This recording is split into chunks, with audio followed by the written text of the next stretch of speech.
Dans ce deuxième sous-paragraphe, nous allons étudier le tableau de variation et la courbe d'une fonction du second degré. Nous considérons donc une fonction du second degré qui est sous sa forme canonique, avec alpha et bêta que nous connaissons déjà avec leur formule. Si a est positif, puisque x moins alpha au carré est un carré, c'est toujours positif. Si je multiplie par a, qui lui-même est positif, j'obtiens a fois x moins alpha au carré, qui sera donc positif, puisque le produit de deux nombres positifs est toujours positif. Donc, a facteur de x moins alpha au carré plus bêta sera toujours plus grand que bêta. Attention, c'est écrit ici 0, c'est une erreur, c'est bien bêta. Nous en déduisons donc que f de x est toujours plus grand ou égal à bêta, et ceci quelle que soit la valeur de x appartenant à R, l'ensemble des réels. Je peux donc remplir mon tableau de variation. Donc je remplis la ligne des x. Entre moins l'infini et plus l'infini, je positionne le nombre alpha. Puisque A est positif, j'ai une parabole qui va avoir la forme d'un sourire. J'ai donc la fonction qui va déjà être décroissante, puis qui va être décroissante jusqu'à bêta et qui va être croissante ensuite. Dans ce cas, on dit que f admet un minimum en alpha et que ce minimum vaut bêta. Et de plus, la courbe est symétrique par rapport à la droite d'équation x égale alpha.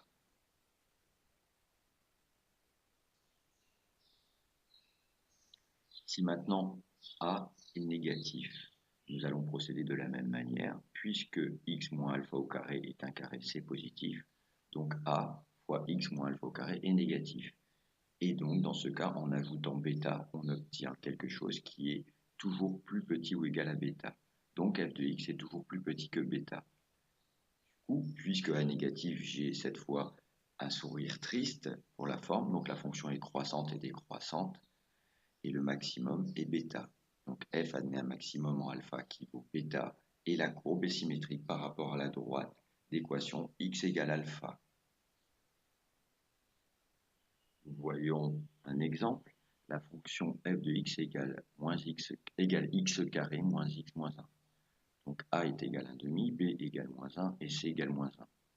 Alors alpha égale moins b sur 2a et en remplaçant b et a par leur valeur, je trouve alpha égale 1. Pour avoir bêta, je calcule f de alpha. Nous trouvons moins 1,5. Ainsi, d'après ce qui vient d'être vu, f de x admet un minimum en alpha, c'est-à-dire en 1, qui vaut bêta, c'est-à-dire moins 1,5. Donc j'ai bien un minimum car A est positif. Et la courbe est symétrique par rapport à la droite d'équation x égale alpha, c'est-à-dire x égale 1. Je vais maintenant chercher à déterminer un tableau de valeurs de cette fonction pour pouvoir tracer la parabole. La première valeur de x que je vais choisir va être 1, c'est-à-dire alpha. Et je vais prendre des valeurs supérieures à alpha, puisqu'après je compléterai cette courbe par symétrie.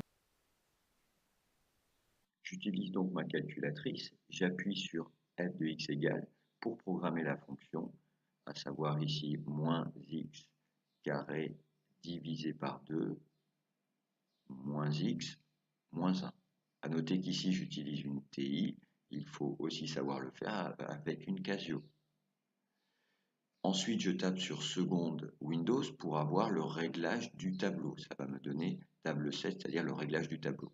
Je choisis 1 pour table start, le début du tableur, puis un pas de 1, puisque dans mon tableau, je veux calculer de 1 en 1 les images. Et j'obtiens ici toutes les images de 1 à 6, et je peux même aller au-delà avec la flèche du bas.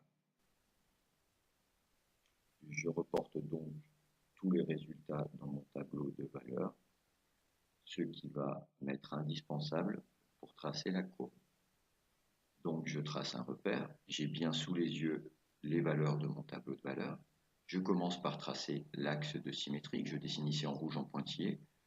Son équation est x égale alpha, à savoir x égale 1. Puis je place 1 à 1 les 5 points correspondant aux 5 colonnes du tableau. Puis je complète par 5 autres points qui seront les symétriques des 5 premiers points par rapport à l'axe rouge.